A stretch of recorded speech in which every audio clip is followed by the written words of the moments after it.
We have a very exciting session for you with not just a panel, but also a very interesting presentation from our keynote speaker, but that will all be explained by our lovely host and circular entrepreneur, Dini van den Heuvel. Thank you, Dini.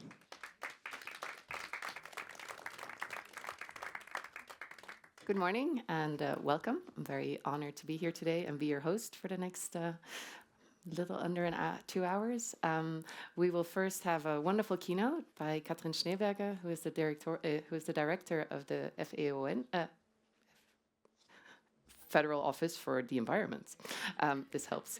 Stress of the beginning. Anyway, and after that we will have some questions. If the audience is activated, let's utilize this to the full extent. And after that we will have a panel conversation where we have from all different parts of society voices to discuss circularity in Switzerland. Where are we and where are we going? So I hope you're ready and full of enthusiasm and curiosity about the Swiss status and how Switzerland is shaping this transaction. Katrin Schneeberger, it's my honor to invite you on stage for this keynote. You have a clicker?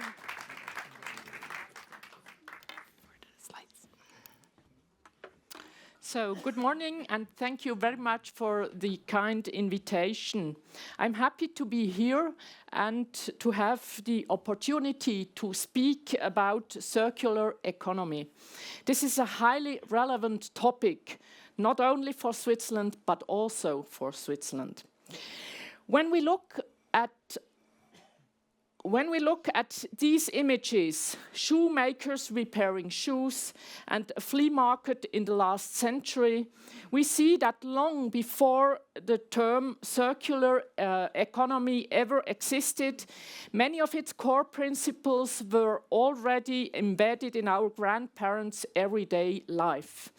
These practices weren't driven by trends or policies, but by common sense, lack of means, and respect for resources. Repairing, refurbishing, reusing, and passing on objects was simply the norm. This norm was shaped by an economic system in which production was mainly local, access to resources was limited, and replacement costs were high. Today, however, we operate in a very different context, a modern, highly globalized economic system.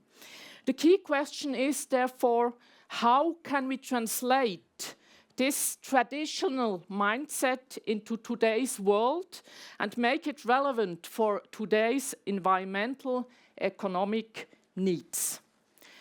Studies commissioned by FOEN show that Switzerland's overall environmental impact has decreased over time, which is a positive trend. At the same time, environmental pressures remain too high in different domains. And this does not only concern Switzerland, it is a global challenge. The strongest levers for reducing impacts in Switzerland lie in the sectors construction, nutrition, and mobility. In the construction sector, for example, materials account for around 10% of Switzerland's greenhouse gas footprint. Our economy is still largely linear. We extract raw materials, turn them into products, sell and use them, and then dispose of them. This take, make, waste model leads to high emissions, depletes valuable resources, and generates large amounts of waste. This is where the circular economy comes in. Its aim is to keep materials and products in use, in the cycle, for as long as possible. By doing so, we have the possibility to significantly reduce material and energy demand, waste volumes, emissions, and pressure on natural resources. I'd like to focus now on the parliamentary initiative Strengthening the Swiss Circular Economy, whose reinforced legal frameworks is central to advancing circular economy in Switzerland. Many of you are probably already familiar with this parliamentary initiative. The Swiss Parliament passed a revision of the Environmental Protection Act in March 2024. Its objective is to reduce environmental impacts while increasing the performance and security of supply of the Swiss economy.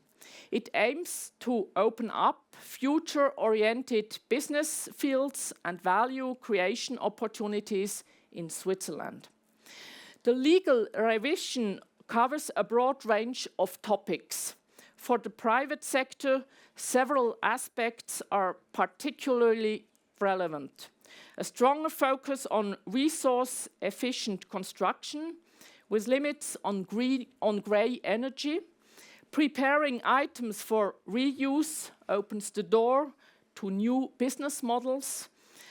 The option to integrate online retailers into waste financing systems helps close existing gaps. And finally, the revised waste hierarchy creates opportunities to create new cycles. Implementation work is now underway in many of these areas. With this legal foundation in place, the crucial question is how circularity becomes reality. And here, the business models and innovation power of companies play a central role. Companies hold a major lever for accelerating circularity. A recent study from Swiss universities shows that circular activities can be both environmentally effective and economically viable. This confirms previous evidence and is, of course, a good message. At the same time, the study highlights untapped potential. While 27% of companies already integrate circularity visibly into their strategies, only around 10% apply circular practices at the high level. This shows that momentum is building, but also that there is still considerable room to scale up. We see long-established firms with circular roots, as well as young startups that are circular of design. I could show you many inspiring examples that are already embracing circular economy. But today I will focus on just two. One from the construction sector and one from the food sector. One inspiring example is Baubüro in situ. They work with existing buildings and keep them instead of tearing them down, extending their lifespan and preserving the embodied energy already invested in the structure. They consistently reuse old building components and materials, such as windows and doors, to give buildings a second life. Moreover, their work is based on modular construction, treating reused elements as independent, exchangeable building components. This makes adaptation, repair, and future reuse feasible and much easier. Baubüro in situ shows that circular construction is possible today when reuse is planned from the very beginning in planning, design, and construction. A second example comes from the food sector. Nice to Say Food, a brand by Betty Bossi. It develops products from high-quality food side streams such as buttermilk, oat bran, and okara. thereby upcycling valuable nutrients that would otherwise be lost. Nice to Save Food contributes to the cross-sector agreement to reduce food waste in Switzerland. It demonstrates how circular food innovation can create new market opportunities while lowering environmental impacts.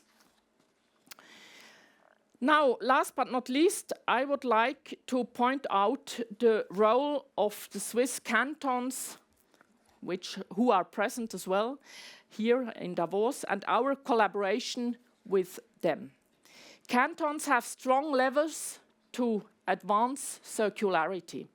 They are key when it comes to implementation, and their practical experience is an essential basis for effective federal legislation. Close cooperation with the cantons is therefore central for FOEN. We collaborate through different formats, for example, a circular economy conference with the cantons, and we participate in different platforms. And speaking of cooperation, I would also like to mention organizations such as Green Up and Circular Economy Switzerland, our partners today, who play a crucial role in enabling the transition to a circular economy. Once again, this transition can only succeed if we all work together. We have only touched on a few central aspects of the circular economy today. Nevertheless, let me move towards the conclusion by briefly highlighting the main points. We are facing significant challenges, especially driven by overuse of resources and the need to ensure security of supply. In this context, the circular economy offers a wide range of opportunities. Its ecological potential is high and helps to reduce pressure on natural resources. At the same time, the transition to a circular economy is complex, as we all know.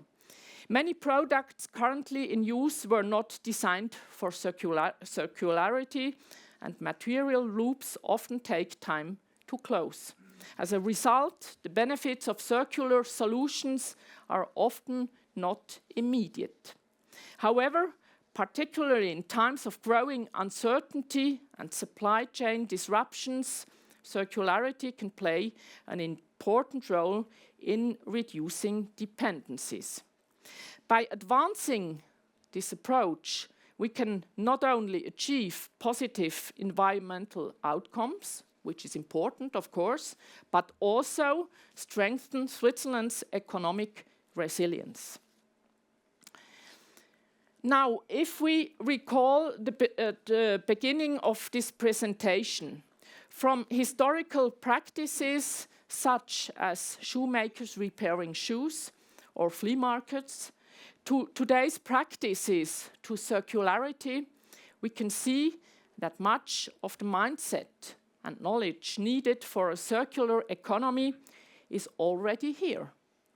And with the new levers and broad collaboration, scaling up circular solutions becomes possible. We have done it before, and together we can do it again at the scale the future demands. I would like to thank you for your interest and for your attention, and I'm now interested in the discussion. Thank you very much.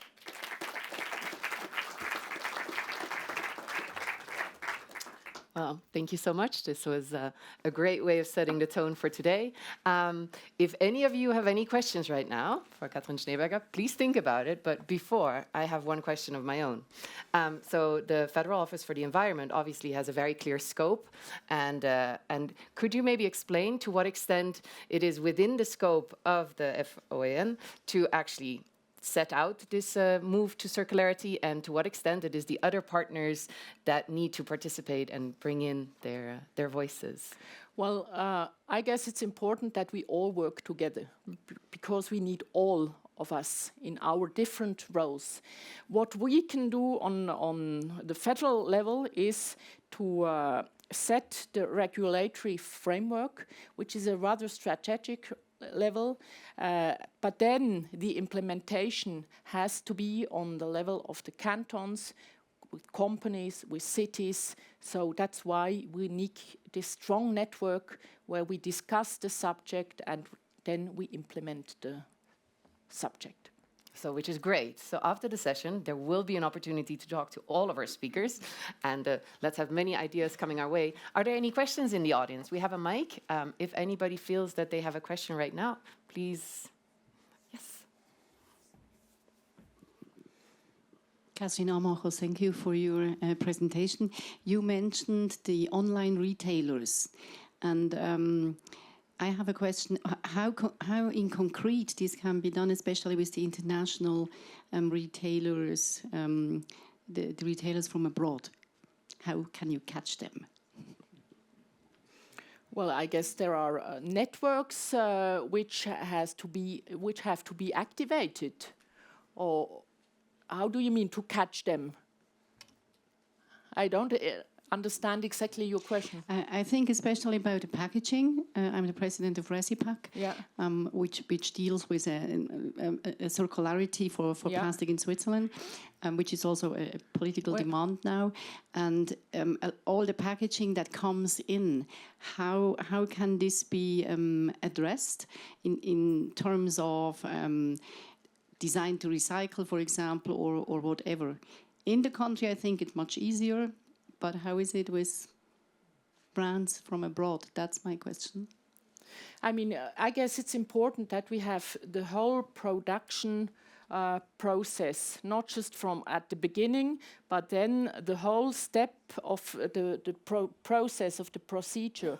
And there you have national players, and you also have international players. Of course, it may be easier to have platforms for national players at the first level, but then also we have to try to catch the players on the international level. I think, I mean, it's a great question. We also have somebody from a Swiss marketplace joining us soon.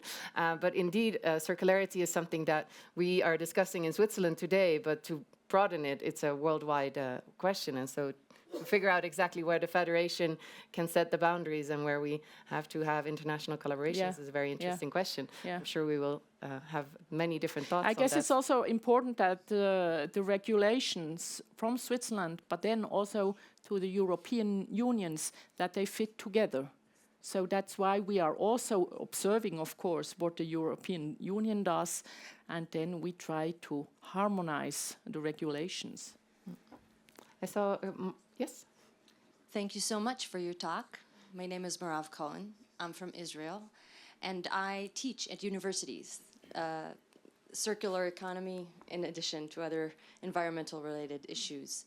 And my question is, you discussed the regulatory framework, and I'm curious whether there is already or will there be specific KPIs or measurements in order to, or targets, right, that that the Swiss government is aiming for, right? So when I teach about the Netherlands, for example, and their 2050 targets and how they measure it and work towards it. And I'm curious whether that's the line of thought here in Switzerland as well. And follow up on that, do you feel like you have the capacity to actually measure and see how you move forward with that? I mean, I know those targets and we also follow them. That's obvious. But then we also have our own targets on the national level. For example, as far as food waste is concerned, in the nutrition process, we have our own targets, and we are really trying to implement this circularity idea. The goals are high, ambitious, and we are just trying to come there step by step. But as you mentioned, the measures, to be able to measure the progress is quite a challenge. And I guess we have to work on it. It's not, everything is not yet here, but we really have to work on that. Because measuring is a key factor that we can show we are doing progress, as in different areas as well. And this here is quite a young area, a new area, where we have to work on indicators and how to measure it. Big challenge. I think, yes. My name is Marloes Fischer. I'm the founder of Circular Hub and C33, an association for circular construction in Switzerland. You mentioned the close collaboration with the cantons, which I think is very good, very important. There's a lot of progress being made, but it's all very local. And especially in the construction sector, although execution is very local, there's also a lot of national initiatives and also a lot of ownership. And the Bund has its responsibility also on a owner perspective. So I was wondering what exactly is being planned and done concretely in order to get the pionierrolle, the pioneer position of the Bund as owner of own constructions and real estate to be one of the role models that the cantons and the communities can then actually starting to have a look at. Because this connection to making it measurable has a lot to do with also making it visible. And projects like In Situ that you mentioned are very interesting, but circularity is a lot more than just reuse. So I would actually like to know how the role model of the Bund is being taken into account in the execution of circularity. I mean, and then on construction, if possible. If we are talking about construction on the federal level, it's the Bundesamt für Bauten und Logistik, and they have their own goals as well. So if they are constructing a new building for an office, they have their goals and high standards, what is allowed and what is not allowed.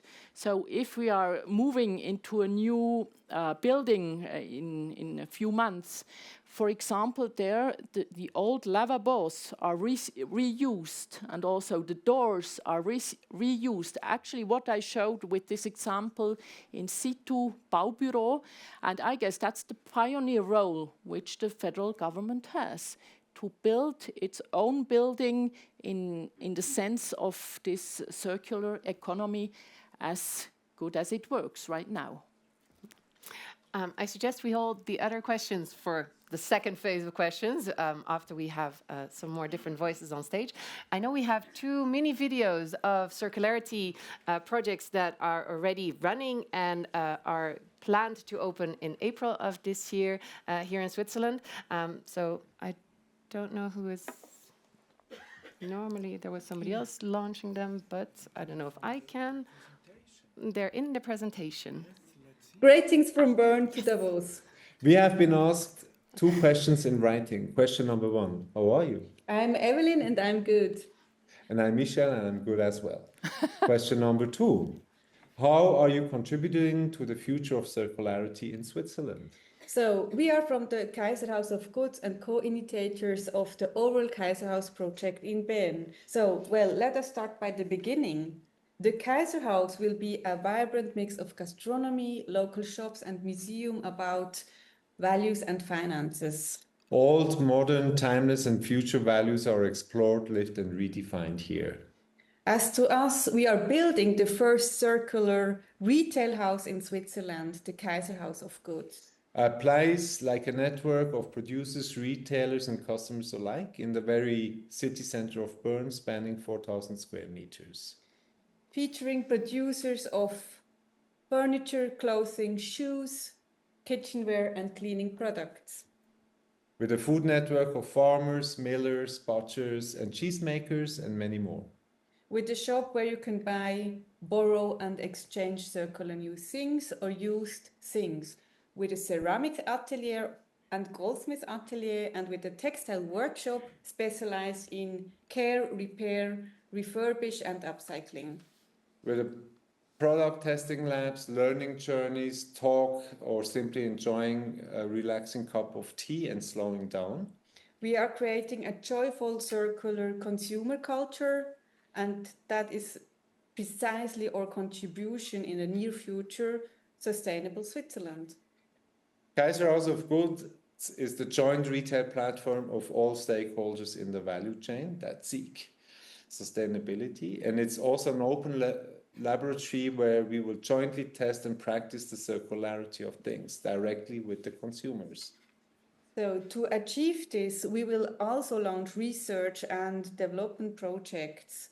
We are already launched a project with the question how care and repair services can become attractive and successful business models, and what the introduction of the digital product passport should or could look like. Let's have a quick look inside.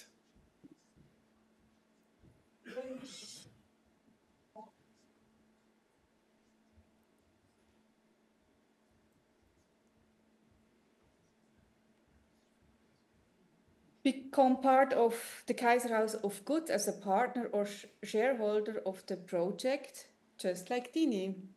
Hey Dini, thank you for representing us in Davos and sharing more insights about your motivation for joining Kaiser House of Goods with the audience. We thank you all and look forward to seeing you in Bern at the 10th of April when the door will open. And yes, see you soon. And see you soon. Bye. Bye. That's it.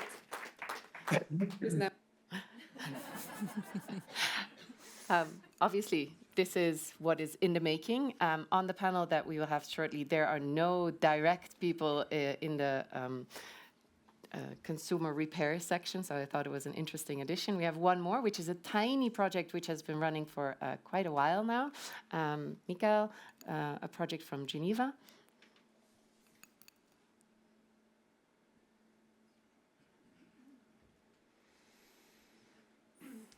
Hello, my name is Michael Rochkov, also known as Misha. I am the founder of Histoire Sans Chute, a non-profit organization based in Geneva, Switzerland. With my team, we run a textile reuse hub and a community space dedicated to circular fashion, clothing repair, and skills, material, machines, space sharing. Our work sits at the crossroad of ecology, social inclusion, and education. At Histoire Sans Chute, we work very concretely on circularity, starting from what already exists. We collect textile waste, fabrics, yarns, buttons, and materials that would be otherwise discarded, and bring them back again into circulation. Firstly, second-hand haberdashery, then workshops, and finally, educational programs. But circularity is not only about materials, it is also about people and knowledge. We create weekly time spaces that we call Permanence Couture, where people can learn how to repair, reuse, and transform textiles, while sharing stories, skills, and values. Our approach is low-tech, local, and accessible, since we are not profit-driven. We focus on slowing down production, extending the life of material, and making circular practices part of everyday life, not something reserved for experts. By combining reuse, education, and community building, we contribute to a more resilient and inclusive circular economy in Switzerland, especially in the textile sector, which is one of the most polluting industries worldwide. For us, circularity is not just a concept or a policy goal. It is a cultural shift, and it starts with small and concrete actions shared locally and multiplied collectively. Finally, and as we often say, a story without an end is a circular story. Thank you for your attention.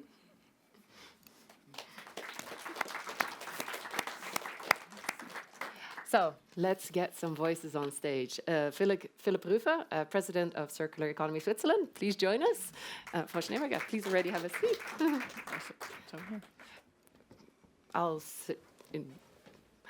I'll take my center spot so everybody can join me around. Julia Binder, Professor of Sustainable Innovation and Business Transformation in the IMD Lausanne. Nicolai Diamant, Circular Basel, Innovationsförde-rung from Kanton, Basel, Stadt.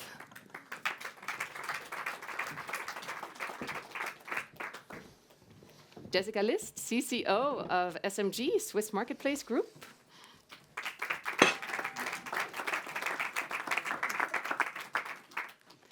Enrique Alvarado Hablutzel, Chi Impact Capital.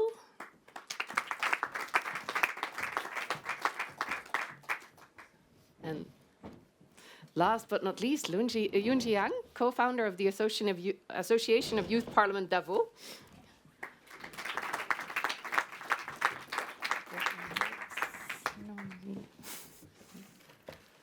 There should be enough mics for everybody. Welcome all of you on stage, and I would like to open the floor, maybe asking about how we in Switzerland, within the current regulatory framework, what are we missing, and how can we really turn circularity from a best practice into common everyday practice? Maybe Nicolai from the city of Basel. Yes, I think at the moment we saw it before that a lot of companies started to implement circular strategies in their business strategies, but we still lack of implementation, which we saw by the figures that Katrin Schneeberger showed before. And I think this is really a turning point, because we can obviously see that companies within the last year started to acknowledge that circular strategies can be a part of their business strategies, but still lacking behind in terms of implementation. And I think that's really something we need to focus on. So how can we help businesses in order to implement these kind of circular activities that really they can start really creating value? And I think we heard it before that on a cantonal level there's going on a lot. So it's not only in Basel, but as well within other cantons like Zurich or Fribourg or Bern.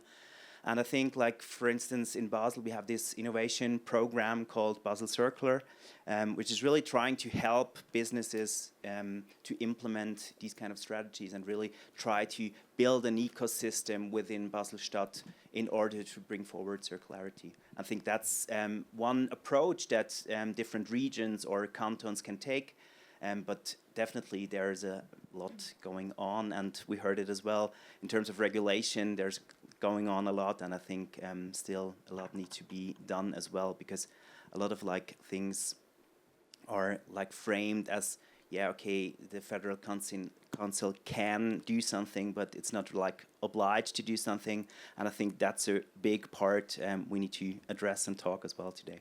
But maybe I stop here now. I know that on the operational level, I'm sure you have something to contribute there. Maybe I would like to stay on the political level and the laws. And so for me, the climate and innovation law is the most important driver for all sustainability activities. And so the 2050 net zero goals, they're in the law, and it's binding for all enterprises. And for me personally, when I work with companies to work on their transformation, so that's the overall goal, to achieve that. And to achieve net zero is based on 3 pillars, like the energy transition, the resource transition, which means a circular economy business model, and the last thing is then the CDR, so the carbon dioxide removal. And these are 3, let's say, markets that has to be built up. Energy transition is in a good dynamic. We have decreasing prices. We have scaling up of volumes of installation of photovoltaic and other sources. But with the resource transition, we need to speed up there, I guess. And also the CDR is a new topic, which needs some research, and then also companies building up that market. I mean, Julia, you've studied this extensively.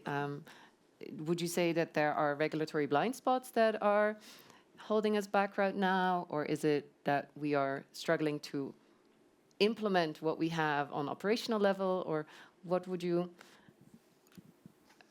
say? maybe let's briefly step back and try to understand what is the role of regulation in this big transformation. And I think in general what we can see is, okay, a regulator needs to regulate, including banning, needs to standardize so that we really speak the same language, and needs to incentivize. And I think what a big criticism of Europe, not Switzerland, but Europe in particular, Switzerland was following some of this regulation, was we regulate more than we incentivize. So I think when we look at the study that you've been quoting as well, why do we see the implementation gap? One of the reasons was that they're saying a lot of investment needs. Do we incentivize and support sufficiently is question mark. I think when you ask me for blind spots, when I talk to corporations, one of the biggest question marks right now is standardized metrics. And are we speaking the same language? This is important. Enrique, correct me if I'm wrong, for investors, that we know what we're investing in, that we can be reassured that what we invest in is actually going to be the standard also tomorrow. So it's about this security in my investments as well. And then I think there is a big question on how much do we align globally, not just Europe-wise, but let's say the problem and the opportunity here is we're still a very globalized economy. Let's see after this afternoon whether this still holds what I just said. But for now, we are very globally dependent, very fragmented as well.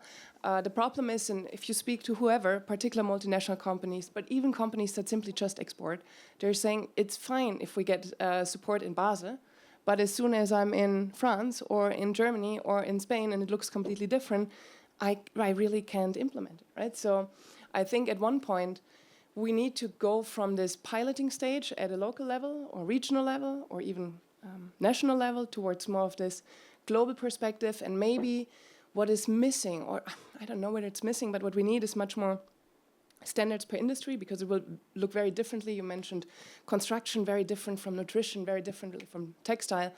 And I think here we need to find the right mixture between banning what doesn't work. And here I'm just heard this morning again, ultra-fast fashion trying to convince me that because they now have a 5% recycling rate in their materials, that this is a step in the right direction. And I think the ban in France, or let's say the tax on ultra-fast fashion, is a step in the right direction. So we need to be more forcefully in banning certain things, and then also finding the right incentives. And I think not just for multinationals. These are the ones that may have the funds, particularly for SMEs, which are the backbones of every economy, and to really take those by the hand and say, okay, what do they need to really embark on this massive opportunity, which in the end of the day, from my perspective, it is. I mean, would that mean that we need a new type of ISO, international standards? Yeah, man, that always sounds so dry. No, look, they're super important, but and right, the biggest problem with circularity and all of this is how do we find the right mixture between being true to the complexity and the holistic nature of this, and simplifying it enough so that it doesn't become the next CSRD that nobody wants to implement. So I think finding that sweet spot is not easy, and this is why I think we may need to move to more of the industry level, because what I do as a food company will look differently than a construction company, will look differently than a fashion company. And I think we need to break down the metrics and make it much more meaningful, and it will not be this one number. I mean, creating metrics is going to be a collective effort, obviously, but we have some experts who have been measuring to figure out where to invest. Enrique, how would you advise us and consult all of us into moving forward here? Wow, consulting is a big word. Well, let's put it this way. I think the incentives that we need is actually very personal. Right? Like we need to be committed with what is circularity and understand it from a personal point of view.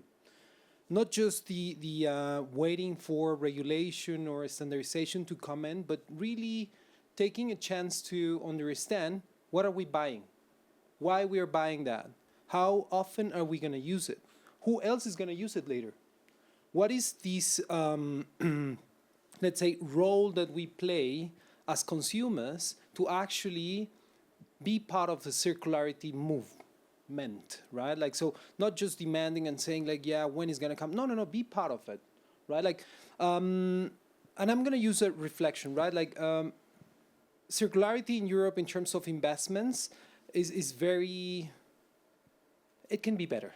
It can go faster, right? Like it's slow, let's say, yes. But we are trying, right? Like there is multiple funds, and I'm going to quote one of them because I was invited to be part of a discussion last week. 102 funds actually were on a call from Regeneration VC. These guys are based in Netherlands, and they are doing very good, actually. They invested in Great Pirate and many other businesses that are actually very circular. What they are trying is to create these clusters of investors that push forward to have more innovation, to have also some standardization. So they invited also the people from Iris Plus, this matrix for management of the ways to make the investments. And what they were coming after is like, yes, let's push for a kind of a circular standard on an Iris Plus for Europe. I mean, everything is actually part of the solution. But back to my main point, I think it's a personal level, right? Like, how are you investing your money, your whatever you have, if it's for buying clothes, recycling them to offer something to someone else, and then you see the change. Well, we saw earlier on the screen that 80% of Swiss people are very concerned about the environment and very engaged, but at least 30% has no idea of how to do it. So I agree that there is, of course, a personal choice and investment, but it's also the easy way out of saying, okay, you should do this. If we don't facilitate it, Jessica, I know that you have been working very hard on this exact point. You have a huge audience that is buying and recycling and reusing and selling their secondhand products. But how would you? Absolutely happy to. So just for the benefit of the audience, I'm from the Swiss Marketplace Group. That might not ring a bell, but for the Swiss people, certainly our brands do. So for example, Ricardo, that's a pioneer in the Swiss online space. So we are really the go-to place if you want to buy or sell second-hand goods in the internet. And indeed, just telling people to do the right thing, that's not going to cut it. That's not going to bring change at scale, because it's not changing what people are doing when nobody's watching, right? So we have a lot of levers that we are pushing in order to really change that user behavior, to really kind of instill that reflex. Whenever I need something, I don't need it new. The reflex should always be to check first whether you could buy it secondhand, right? So a lot of levers to push actually that change. We have all the data. So basically we can provide the consumer with all the data that they need to know in order to make informed decision. And in many cases, that is the sustainable decision, right? And then much more important is really to make it frictionless, to take out the hassle of, for example, buying and selling secondhand goods, right? It should be as easy, as convenient, and also as safe and trustworthy as buying just new on an e-commerce platform. So these are some of the many levers that we are pulling. And also here, technology, AI is really helping us designing new user journeys to actually make it sexy, because you buy something unique that no one has if you buy secondhand. And so there are many more things that actually bring also that cultural shift. Right? But maybe I would like, there's now entering an elephant in the room. So why we used to repair our grandparents? Because it was cheaper instead of buying something new. And why we buy new things now? Because it's cheaper instead of repairing it. And so it's all about the price, and that's the elephant in the room. And this is related to legal framework, this is related to business model, and this is related then to the behavior of the consumers. Very much so. Just for the Temu question before, this is a huge competition for us, because it used to be a good argument to buy secondhand because it's cheaper. Now it's not. Now you buy from China. I would just like to come back to the regulation question, because it was said before that it's just our regulation in Switzerland is just a can regulation, saying you can do this, you can do that, or you can that third thing, but not a must regulation. And for me, it's important to say that that's quite a new field, and it's a new law. So this can regulate. We are in a political process in Switzerland. So you always have to find majorities in the parliament which wasn't an easy thing at all. And we got this majority for this CAN regulation, always saying this is a first step. Then we will see after 5 years where we got to, and then we always can implement a must regulation if we see that the world doesn't change, not the world, but the situation in Switzerland doesn't change. We can always make it better. And I guess that's really important when we want to understand the Swiss system and what is possible in Switzerland. So we have to take the small steps in the right direction instead of criticizing what we got. Of course, I want to be fast as well. That's clear, but that's just our system. I totally agree on that. Like, we were part within like Circular Economy Switzerland, part of this revising the law as well. So I totally know how it was, and I think it's a big achievement. But my message was just like, okay, now we have this can or may regulations, and I think the next step now should be, and I totally agree that this takes time. But still, I think the next step should be that we now think about how can we transform these can regulations into shall regulations, and that was my message. It was not like criticizing what we have achieved, because I think really we achieved something. Yes, of course. We have this revision of the Environmental Protection Act now, and I think now we have to build up on that, and that was my message. I think we shouldn't stop here, and in the end it always takes time, and we all know Switzerland is really slow in these kind of things, but in the end we have like good results, and I think that's a good benefit as well. But still, we need to move forward. It's a good starting point. I mean, from what I'm hearing everywhere is that there are all these pockets of innovation happening, and there's all these ideas that are coming to fruition, and some are very successful and some crash and burn. And I think what we fail to do is accumulate a lot of the learnings from this, because especially those who fail for various reasons, but they're very rich in knowledge of how to help us move forward. And there again, we come back to measuring. I'm sorry, but we come back to measuring and figuring out what is working and what is not. And I'm sure that when you work with your clients and in their transition phase, it is so important for small, medium-sized companies to know exactly why you're doing this. You're not going to make a step to circularity if you don't know what your projections are. You made very conscious decisions of how you set this up. You don't invest if you don't know what you're going. So can we get to the bottom of, like, how are you advising your clients? How are you making these decisions? What are you measuring, and how are you then deciding to take a risk? Because it is a risk. This is a good question, or a good topic to speak about. There is a lot of work is done behind the scene. That's not in the public, and we have these political discussions. We should do more and faster. But yeah, as you mentioned, I have a lot of clients where I implement the circular economy or the principles in these enterprises, or also cities, for example, infrastructure construction. And we are changing the standards how to build the streets, only the top of the street now we have a new standard.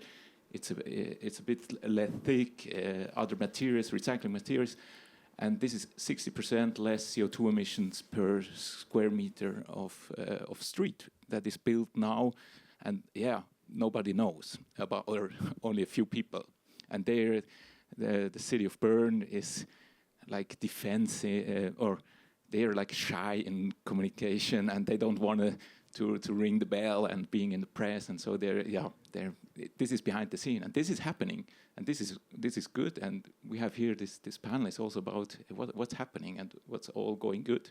Of course, we should discuss about how to speed up, but there's a lot of work is done. Is happening. And maybe just to add here, I think it's not about Switzerland inventing now new metrics. There is, for instance, the Global Circularity Protocol, which was just released by the World Business Council, which gives you a head start, because basically a lot of businesses already either have worked or are willing to implement it. And I think, again, the standardization should not be a Swiss-only story, or now Bern and Basel and everybody brings their own metrics, because I think that will not bring us anywhere. It's about finding alignment. And again, also here the question is, how do we reduce complexity? Because I think what we all are a little bit tired, at least from my perspective, is that we're just measuring and we're not moving. We can measure everything, and we did that the last 2 years. We just measured and checked boxes, but eventually we'll need to strategize and we need to see what makes business sense. And I think this is actually what we need to talk about. And I think, for me, I think we also need to be very sure what is the role of regulation. And it's about setting the right framework conditions for circularity to be successful. It's not about driving circularity. And this is where maybe the term circular economy is also holding us back, because it makes it a political topic. Economy sounds like it's a regulator issue.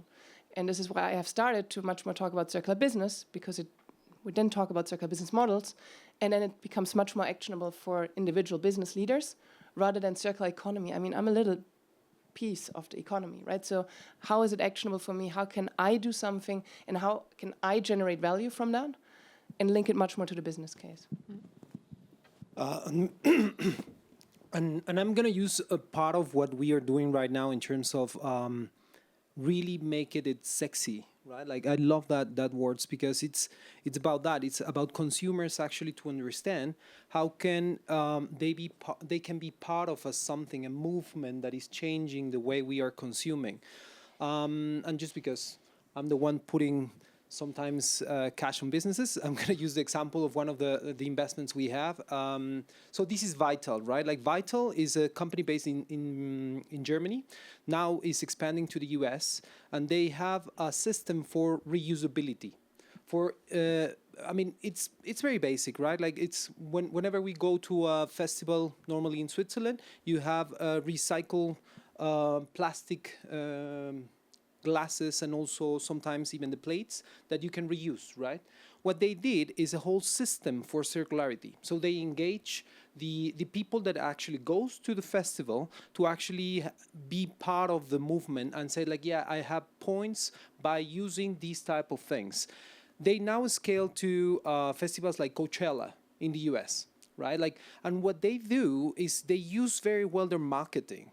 They are saying, like, cop job, you know, like how the Western is using a lot of the sexualism for marketizing stuff, but they do it also in terms of making this a way of behavior, right? Like, and they develop this kind of engagement with the people that are using the cups to actually make them feel part of the solution.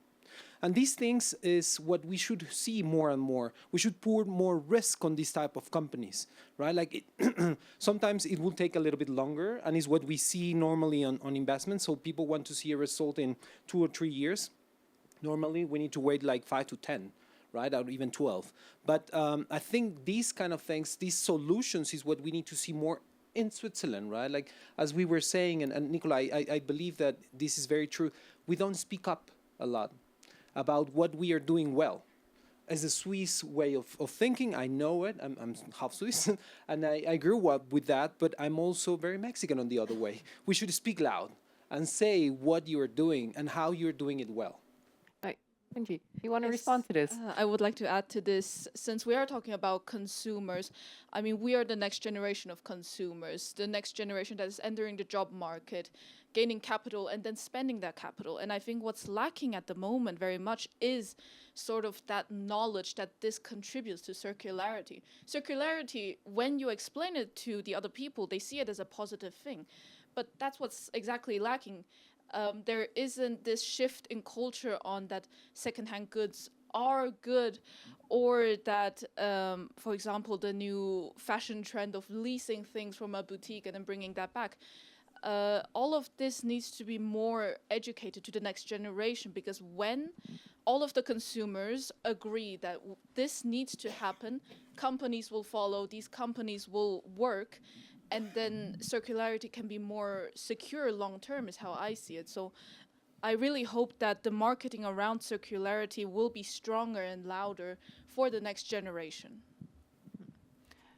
I mean, I work a lot with young people in my profession, but I know you have an audience that is primarily young. I know, Julia, you also teach, so you also are addressing this.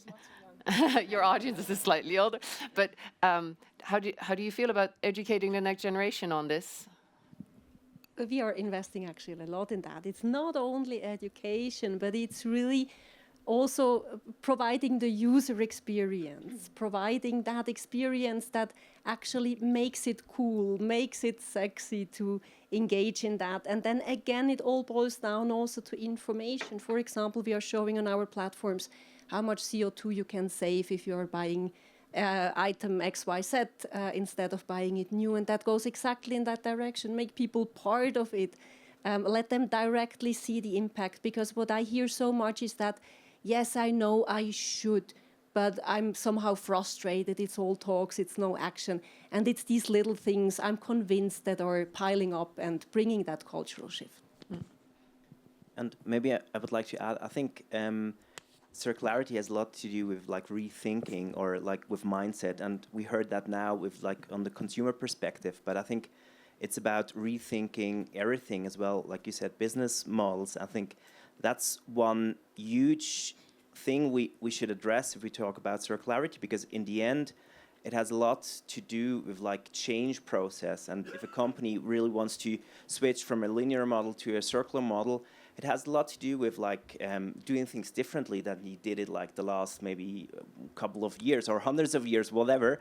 And I think that's a huge part of circularity, that we have to see that it's kind of a change process, and we need to address that as well, because in the end, the mindset needs to shift. I think that's a big part. So my students are mostly executives. This is why I said they're not so young. I would like to caution us to put too much responsibility on the next gen as well. I think, it's always a very welcome excuse to not do anything now, is to say the next gen is very sensitized and then we'll clean up and all of this. B, the next gen is much more aware, and it's not a unified group either. It's the same group that is driving brands like Shein and Temu. It is their biggest customer group as well. So I think we just need to be very careful. And also maybe what I would like to caution us is when we look at consumers, let's not take circularity as an excuse and something where we say, okay, and the consumer needs to understand that it's better for the environment. I think this is what we've been trying for the last 30, 40 years. It will attract a niche. Most of you are sitting in this audience, and it's fantastic that you're here. I'm part of this niche, but it's not scaling, right? So one of the things, and this is one of the most important ones, when we talk about circularity, we need to talk about customer centricity. This needs to be super convenient for the customer. I usually say circular business models don't need to do the same good job as the alternatives. They need to positively impress, because we're asking our customers to do something differently. These are switching costs. So those of you that are in business know switching costs are something uncomfortable. And if I have something uncomfortable, you need to somehow make it easier. You were mentioning the importance of leasing or servitization. That can positively surprise consumers. If I can now have access to new dresses every single day, but I'm not polluting and I don't even need to clean them in addition, that is positively surprising me, right? So it adds value. And I think we need to be very careful to not now use circularity as the next thing that we had at sustainability, to say, you get a sustained product, it doesn't perform well, and it costs you 3 times more. Congratulations, because it will never address the mass market. Just like to give you a couple of numbers, because it's our everyday behavior, right? And we have just found out that the average Swiss person, and for me personally, it's maybe even worse, has like around 4,000 Swiss francs of idle items sitting around in their drawers, cellars, just not used, and they couldn't be bothered in selling those because it's a hassle. You have to put a listing online, then you have to walk to the post office, you have to ship it, or you have to negotiate with the potential buyer about a price. Maybe you even do not know the price that you can charge for this. So there is a huge potential. And then it all boils down to what you just said. We need to take the friction out. We need to make it as easy as possible. And again, this is where we invest. This is also where AI is helping us tremendously. Seamless listing creation. You just snap a picture of the mess that you have in your cellar or your attic, and it automatically creates a listing. We have the post that is coming to your home, picking it up. All of these things. So the user journey needs to be frictionless. Otherwise, nothing is going to happen. maybe if I could add to that, I am an active user on Ricardo and I have sold something, so I'm also part of the niche in that case. But I think exactly that is sort of the issue. I mean, as Ms. Schneeberger alluded to before, flea markets were such a standard before, reselling your things, repairing them and reselling them. But that's kind of disappearing because there's this stigma around secondhand goods being worse than the new ones. Because if you take something old and you still have to repair it or make or refurbish it, that ends up costing more than just buying something new. So if we kind of switch it around, making repairing and rebuying stuff easier than maybe getting new goods, then that could really create a shift. It will need time, it will need a lot of education, a lot of marketing as well, but I think that is what we should be going for, absolutely. So I'm very glad to see that like sites where secondhand goods are being resold are becoming more and more easy to use. I mean, I think it's a great thing, and what I'm hearing from all of you in different forms is that we need a perspective change on so many levels, which means this forum and this panel should actually be obsolete. Eventually, this should be the norm. So how do we achieve that? Is that something that cities and companies help with in terms of demonstrating louder, more vocally what they're actually doing? I mean, Jessica, great that you're here and advocating for it, but is this also something that from a federal, from a cantonal level, we can help them with? Yeah, sure. I think we need to, like on a cantonal level, we need to make sure that for one part the framework is right, but another part as well that we really like incentivize that these kind of business model really can access markets and really can like be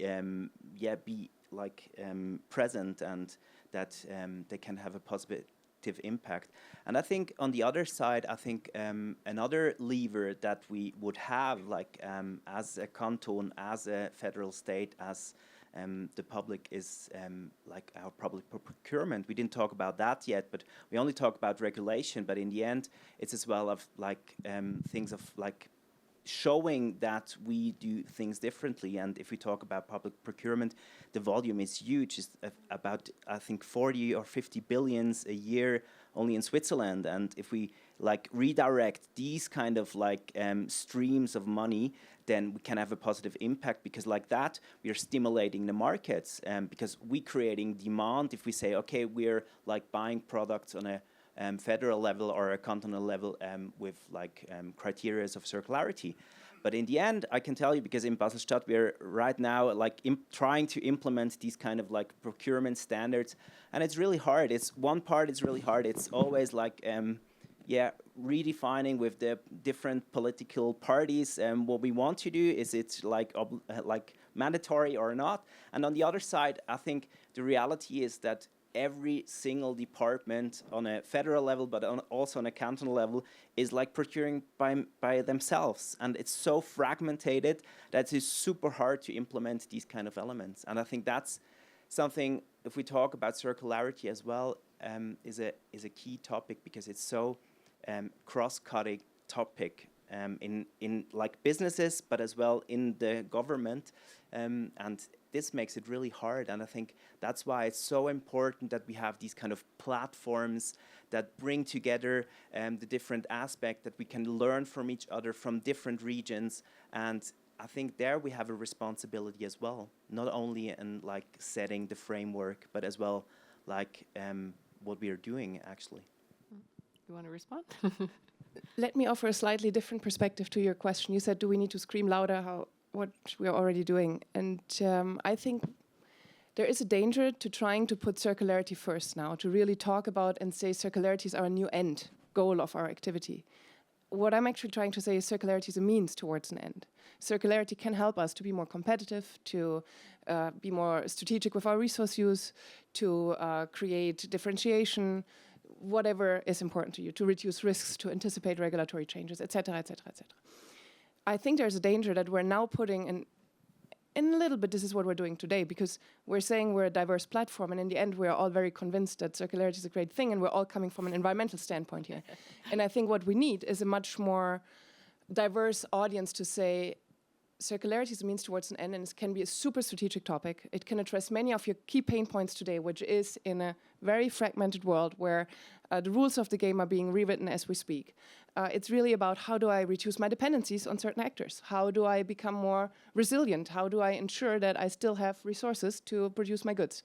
So I think actually we should not scream louder. We should start broadening the conversation, and I don't care if somebody uses the word circularity if they do exactly what we want them to do, right? So I think there's a danger that we're now putting circularity again in an eco-niche, and all my work is actually trying to get it out of the eco-niche. And I think this is what we need to do. We need to reposition circularity as a means towards an end for corporate differentiation, competitiveness, everything we're trying to achieve right now in Europe and beyond.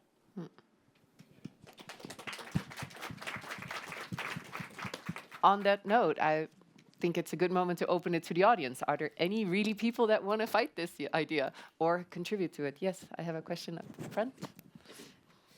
No, there's a walking mic coming. Thank you very much. So my name is François. I'm Director of Circular Economy Switzerland. I'm also looking back to all of you because you're all part of this movement. First of all, I want to thank all of you of being here on stage. For those who have organized this, Green Up, Nicole, I don't know where she is, Simona, Dini, etc. For us, it was important to have all of you on stage. We could wonder why there are so many people. Basically, it's just to show how important it is to bring those different people from different areas together, because only like that you can actually move the needle. And this is what is happening behind the scenes. So we are already working with all of you, and also with plenty of you here in the room. It is a movement. It is about scaling it up, not only from an economical point of view, but also from a societal point of view. And this is where we encourage all of you as well. Once you go out here, and if you have ideas of where we could show up and actually bring up, some real cases, some good examples in unusual places, we don't want to move only in this green bubble. We want to go there where people don't expect us to be. Like, for instance, out there here, when you walk out the mile, there are plenty of good opportunities. So maybe next year we will be someone out there as well, talking about real cases. So I don't have a question to you. I just wanted to explain also the context and the scenes why we are here in.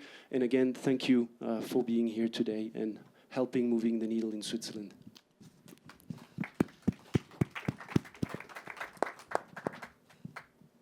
Thank you. I'm Stefan from Sustainsurf. I have a question for Julia.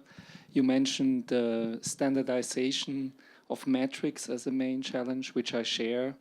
Other than the example from the World Business Council you just mentioned, are there approaches which make you hopeful?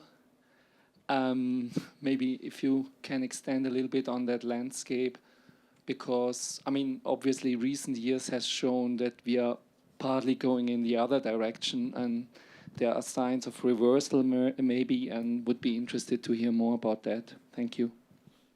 Thank you. Are you referring a little bit to CSRD and Co? Is that the background of your question? That this is where we are reverting? I think we need a degree of standardization, and that is very important, again, because it's about how do we really measure and how do we tell investors that actually we are moving forward, how do we reassure the regulator that we're actually doing what they ask us to do. So we need a certain level of standardization.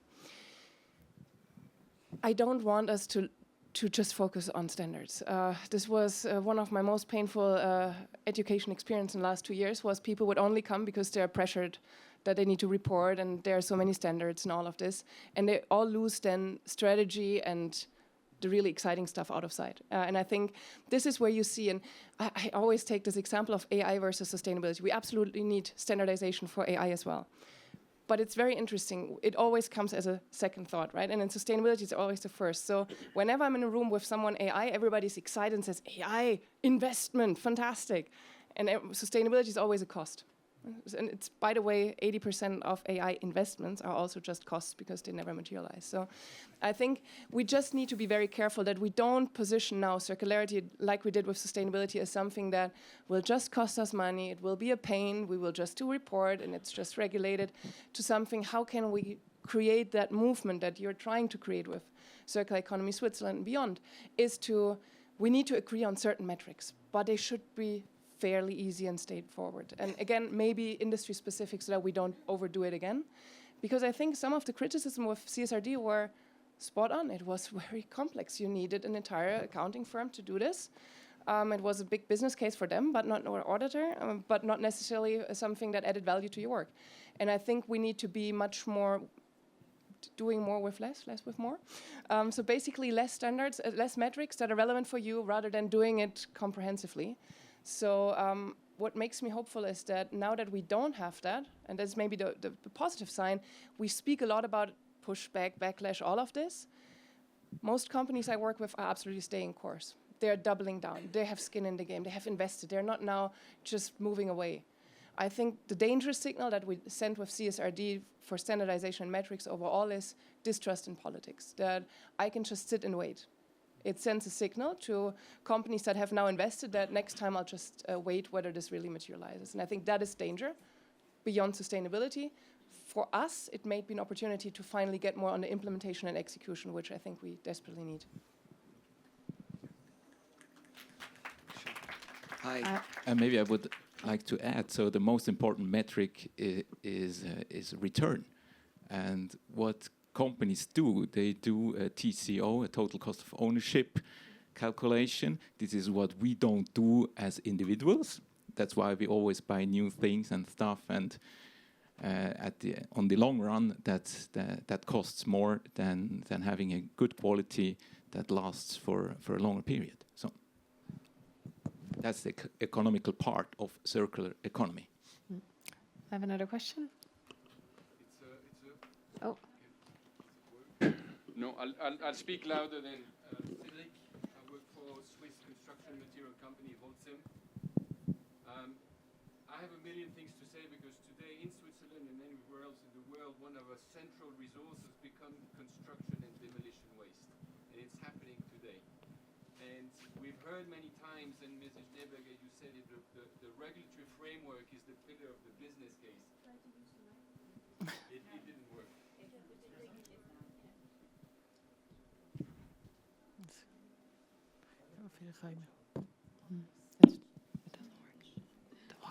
Thank you. I was saying that the regulatory framework is core to the business case, and the business case is not circularity for circularity. It's circularity for business because it makes business sense. And the way it works best is if you have a regulatory framework that touches the full value chain. If I'm putting a circular concrete on the market, someone's got to buy it. Someone has to have an incentive to make a few bucks more to buy that circular product than the regular stuff. And there's many examples in Switzerland, how Switzerland and public authorities have used the tool of public procurement to incentivize the full value chain. Zurich, for example, mandated, that's already 10 years old, they were really ahead of their time. For public construction works, any input has to have minimum 20% recycled content. So materials need to have, or concrete needs to have 20% recycled concrete inside. That makes the whole ecosystem move, and suddenly your business case flourishes because everyone has the same interest, and then you can invest and really develop the model at scale. So public procurement, the full value chain in the regulatory approach. Just a small contribution. Thank you.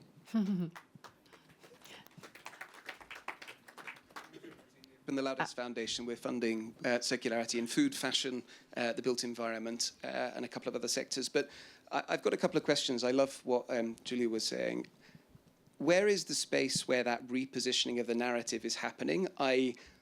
We're intrinsically motivated. We talk about these things. They don't matter to the non-intrinsically motivated. So the new narrative needs to be focused here. So where is the space where industry is coming together to redirect on that? Because I think you're right. We're sort of getting the message wrong. And in terms of where are we collecting the metrics that spell out the kind of story renewables can, that cost curve, that macroeconomic data that says, actually, this is better bang for buck, where is the space where cross countries or in specific industries within the circular space, where is that being collected? So I'm interested, where are the spaces where those things are happening, or where could be the spaces where those things you've said are much needed could happen? I can answer the first part. I think it's starting to happen. Just to give you one example, at the Congress we have a session now tomorrow which will be around resource security in minerals and materials. They don't mention circularity in the title, it's not even an abstract, and then somewhere in a longer extended abstract you see that it basically is a session around circularity, but it's completely reframed to basically really address one of the key points in the conversations that we're currently having there. And I think this is where we're starting to see and reposition it as something that is around strategic resource management. There are, in the industrial transformation, I think what we're seeing is China sending a signal that they will reduce rare earth exports, was sending a shiver through particularly the German car industry, but beyond as well. So I think these conversations are starting to happen on industry level. So there are industry associations that are really dependent on these resources. They are starting to actively pursue these conversations. And again, they all not always use the word circularity, so it's not as easy to find it. But I'm happy to help you spot these, because it's actually exactly where we are starting to reframe, where we are saying, don't come through the nice R levers that we all know. Very important work, by the way. I don't want to minimize the contribution, right? The reduce, refuse, reuse, repair, and so on. The problem is, if I go to a CEO and say, hey, let's refuse more, the CEO says, yeah, let's talk more. No, right? It's not happening. So I'm coming from the other way and say, okay, how can we reframe these R levers? And it's about how do we better anticipate regulatory risks, reduce supply chain dependencies, increase reputation, increase revenue, return on materials, and so on. So I think we need to get through these conversations in there rather through the environmental one. And I think a lot of us, we're still, me included, because we care so much about the environmental and nature dimension, we often start the conversation from that. And I think it's much more about take on your marketing head, what's in for this person, what is their biggest concern right now? And if you talk to most business leaders here, it's actually what is going on in the world. It's geopolitics. So you will see conversations around resources and geopolitics, minerals, materials, this is all circularity. All of these are now the circularity conversations reframed.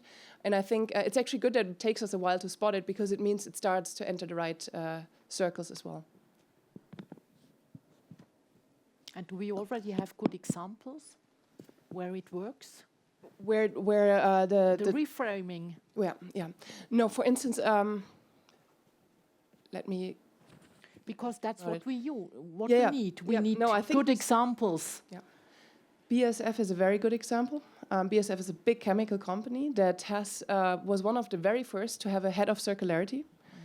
Which basically, again, didn't come from an environmental nice-to-have lens, but came from the realization that actually we can make a lot of money with this, right? So they are now seeing how can we valorize waste, why is BASF ideally positioned to do so, how can we tap into entirely new revenue streams, diversify our product offering, and so on and so on. So I think it is happening, this conversation, across sectors. There are massive examples, but I think the biggest shift what we're seeing right now is all around minerals and materials, and this is where companies need to design differently. This is why we don't see many of these examples right now, because circularity in most circles is still a recycling story, and it's not a redesign story.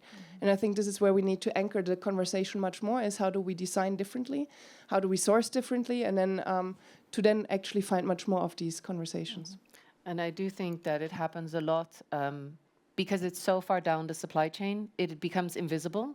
So my background niche is really in fashion, and in textile we see that a lot of education is happening, but also a lot of reframing is happening in terms of what we can do with the agricultural waste once we have harvested the fibers that are actually the main product of what they're cultivating. So I think a lot of the shifts are actually happening so far down the supply chain that it becomes virtually invisible. And I think there public procurement has a function that they can play, but also really on a business level reframing how do we see the product that we're making and how big is the scope of the product that we're making. So we don't only focus on the actual material, but all the side opportunities that are there. I had the feeling you wanted to jump in. Yeah, thank you. No, it's just that we also need to see what's going on in the industries, right? Like especially in Switzerland. So let me use an example. I love this example. Is about the watches industry, right? Like so, watches in Switzerland is the third more export good from Switzerland to all over the world. It's billions. You know how strong it is, and in Switzerland right now 90% of the watches we produce are actually from extraction, right? Gold, minerals, everything is extraction. there is brands like Francois and I use IV Genève. IV Genève is a brand that it's made the whole value change and the whole perspective of the brand circular. Right, like reusable straps or materials that are actually coming from sources that were already waste is what they use in order to produce the watch. It takes a while. The brand, I mean, I know them since inception, since actually they were a project on 3 guys like thinking of how to disrupt an industry. And nowadays they have something very useful, right? Like, and they are even trying to change a little bit this label of Swiss made to circular Swiss made. You know, make it sexy, make it interesting, make it something that people actually relate to it. And this industry needs to be disrupted. I mean, it's a beautiful industry. It generates a lot of jobs. It's creating a lot of wealth to Switzerland. But we need to see it from that aspect, right? And further on the line, what we did is to convince people like Leonardo DiCaprio to be an ambassador, to be part of the brand. Tough, 1.5 years of negotiations. But anyway, and actually it was even very painful for the business itself. But, you know, you get to that levels, you get to that examples where an industry actually can disrupt a little bit. Now, Breitling is actually even changing their strategy and showing that the way they are producing is more circular, that they are trying to use recycled materials for the new collections, that they are actually having programs where you can collaborate on how to sell your product to someone else, how to use your strapless for something different. So I think that this kind of industries also should have an eye, a big eye from all the audience and see like how we are making a change in Switzerland to the world. So it's also a question of labeling. Exactly, true. Labeling the product. Yeah, also. Mm-hmm. I think the storytelling does the magic here. Yeah, I mean, I like the watch, so. It's clear. Yeah. Do we have any other questions in the audience? Yes. Yeah. Thank you for, we are a Chinese team here, and also we are the family of our young speaker, Huang Yunyi. And in Switzerland and in our EU, we are making our efforts so much to have a better future, the better climate and the earth. But I was in Egypt this Christmas holidays. I'm very surprised and very sad and also very sorry for the people there. And when we have so good condition here, and there are so many people there in so dirty, so bad air pollution. So Switzerland had so much money. I don't know if in Switzerland there are any private or public organizations or enterprises to help such areas or countries. But in details, I don't mean just give them money. But for example, there is a main air pollution resource is from the dust of the new buildings and the new road buildings. It's horrible bad. And the people, they driving motorcycle without a helm, and they driving the car without closing the window because of no money for the air conditioner maybe. So I don't know if we can help them in details to make such measures or equipments to stop this dust in the new buildings or something more in details to help this to have better effect. I'm going to reframe your question slightly in terms, I think there's lots of things happening, but if we're talking about resources that we're using, they're coming from all over the world. And so if we're talking in terms of circularity, we are trading and selling and importing from all over. And I think maybe on our panel, the question can be, do you have any examples of companies that are either sharing and exporting their knowledge of how to do better practices or are taking care of their full supply chain to make sure that we don't do things abroad that we would never do at home? Do you have any business cases or examples in your vocabulary that can provide an answer to how we could do better and avoid damage elsewhere?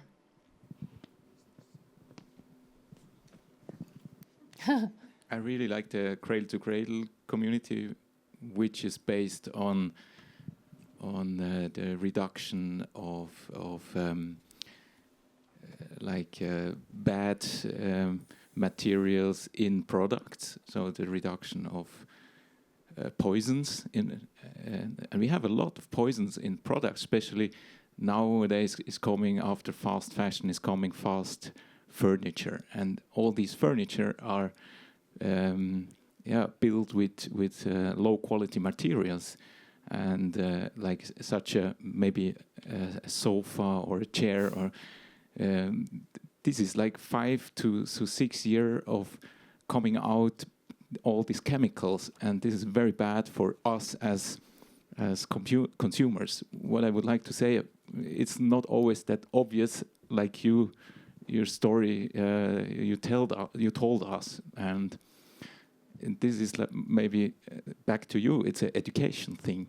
So we as customer need education. We must know about CO2 emissions, about poison in our products, also in the clothes. So I know a guy from textile industry. He told me, Philipp, wash your clothes 2 or 3 times if you buy crap clothes. So this is really, there is a lot of chemical inside.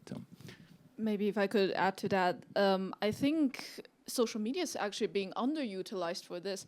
Unfortunately, we are still kind of in this world where if you slap the label climate on it, a lot of people will instantly look away. But if you tell them they're harmful to you, the person, maybe not even elaborating on because these are cheap materials that are not good for the environment, the cheap resources, it's like, I think you need to make it, again, like we talked about before, something that more consumers can relate with. And that will be way more helpful in getting out the message of circularity to a broader audience without trying to slap climate on it, because again, unfortunately, that makes a lot of people look away at the moment. Let me add to that, because I think this is super important. I think you're bringing something important here, and this is how does circularity also relate to health? And there is a massive underexploited opportunity to tell that story. And I think one interesting story is Philips, who has these indoor air how do you purifiers? Call it? Purifiers, which were actually just in a category before Philips reframed the category, was the whole idea to say, these air purifiers help you to tackle indoor pollution, so the problem you're concerned about. But basically it didn't sell. The category had really had problems to sell these because most people, because you cannot really touch air pollution, you may have a health consequence, but it's very difficult to see or feel or touch. So it really struggled to sell. And then Philips reframed and said, with this air purifier, you have less problems with asthma, you may need not to take any asthma spray or whatever, you will sleep better, you will feel better, perform better, whatever it is. By reframing it, it actually got out of an environmental niche category into the health, medicine, and all of these categories competing there.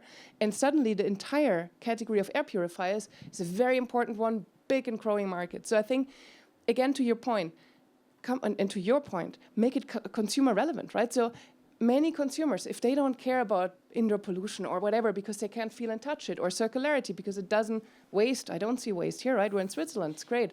So then tell a different story, what's in for them. And if it's about improving health, tackling your asthma, then you make it relevant. And I think these are the examples that are really powerful. Because circular textiles, and also cradle-to-cradle labels, they argued with, at the end you can borrow it, yeah.